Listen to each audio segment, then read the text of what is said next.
కఫ సమస్య తగ్గడానికి పథ్యాహారం తయారీ కోసం కావలసిన పదార్థాలు: ఉలవలు, పిప్పళ్ళు, నూనె, పటిక బెల్లం.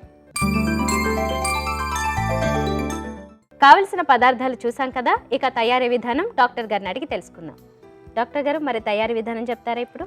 అలాగేనమ్మా, చాలా తేలిగ్గా ఇంట్లో ఉన్న పదార్థాలతో ఈజీగా చేసుకోవచ్చు. మనం ఎప్పుడు అదే కదా మన కాన్సెప్ట్ కూడా, అందరికీ తేలిగ్గా ఉండాలన్నది. మరి ముందు స్టవ్ వెలిగించుకుని బాండి పెట్టేసుకుందాం. ఇప్పుడు ఏంటంటే మనం ఈ తయారు చేసుకోవడానికి ముందు ఇందులో సుమారుగా ఒక 2 కప్పుల నీళ్లు పోసి మరిగించుకుందాం. ఓకే, మీరు కొలత ప్రకారం వేసుకోండి. మేము కొంచెం కొంచెం అంటే మీకు చూపించడం కోసమే వేస్తున్నాము. ఇందులో మనం ఉలవలను వాడుతున్నట్టుగా చెప్పుకున్నాం కదా ఇందాక. ఈ ఉలవలు ఏంటంటే కఫదోషాన్ని తగ్గించడానికి చాలా చక్కగా ఉపయోగపడతాయి. అంత తేలిగ్గా కూడా దొరుకుతాయి, మనకి మంచి న్యూట్రిషన్ కూడా ఉంటుంది. అంటే ఉలవలతోటి కేవలం కఫం తగ్గడం ఒకటే కాకుండా ఇంకా ఇతర ప్రయోజనాలు కూడా చాలా ఉంటూ ఉంటాయి అన్నమాట. ఎవరికైనా లోపల కిడ్నీలో రాళ్ళ లాంటి సమస్యలు ఉన్నా, వాతపు నొప్పులు లాంటివి ఉన్నా, అలాంటివన్నీ కూడా తగ్గడానికి కూడా ఇది ఉపయోగపడతాయి. అంటే ఒక సమస్య పరిష్కారం కోసం తయారు చేసుకునేది కొత్త సమస్యలు పుట్టించకూడదు, ఇంకా తగ్గిస్తాయి అన్నమాట. అందుకనే మంచి పచ్చాలుగా చెప్పుకుంటూ ఉంటాం మనం. సో ఏంటంటే ఉలవల్ని పొడిలాగా చేసేసుకుని పెట్టి రెడీగా ఉంచుకోవాలి. తర్వాత మనకి పిప్పళ్ళు కూడా కఫాన్ని తగ్గించడానికి చాలా చాలా చక్కగా ఉపయోగపడతాయి. అయితే మనం ఉలవల్ని ఎక్కువగా అంటే పరిమాణంలో ఎక్కువగా తీసుకుంటాం, పిప్పళ్ళని కొంచెం తీసుకుంటాం. ఎందుకంటే ఉలవలు అనేది మనం ఆహారంగా తీసుకునేటువంటి పదార్థం. పిప్పళ్ళేమో ఊరికే ఔషధంలాగా కొంచెంగా తీసుకోవాలి. మామూలుగా ఎప్పుడు మనం చెప్పుకుంటూ ఉంటాం, గుర్తుంది కదా, పిప్పళ్ళని నేతిలో వేయించి పొడి చేసుకోవాలి అని.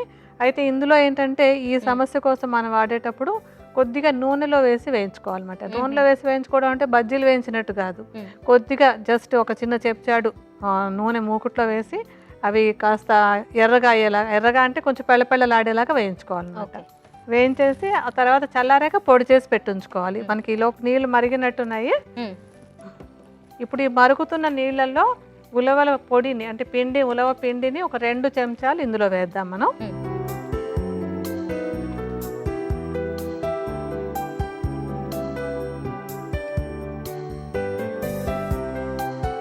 మనకి ఇదేంటంటే నెమ్మదిగా ఉడికి ఒక సూప్ లాగా తయారవుతుంది.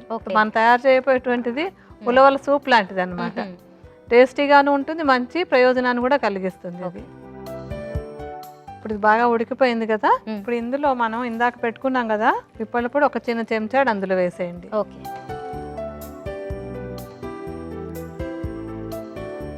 అలాగే పటిక బెల్లం కూడా.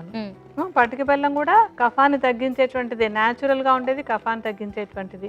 మొత్తం పిప్పళ్ళు, తర్వాత ఉలవలు, పటిక బెల్లం అన్నీ కూడా మనకి ఈ కఫాన్ని తగ్గించేటువంటివి. అంటే వేడివేడిగా ఉంది, అది కూడా కఫాన్ని తగ్గిస్తుంది అనమాట.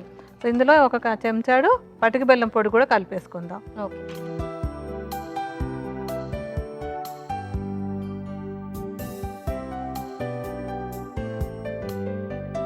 అన్నీ బాగా కలిసిపోయాయి కనుక దీన్ని మనం స్టవ్ ఆపేసి బౌల్లోకి తీసేసుకుందాం. ఓకే,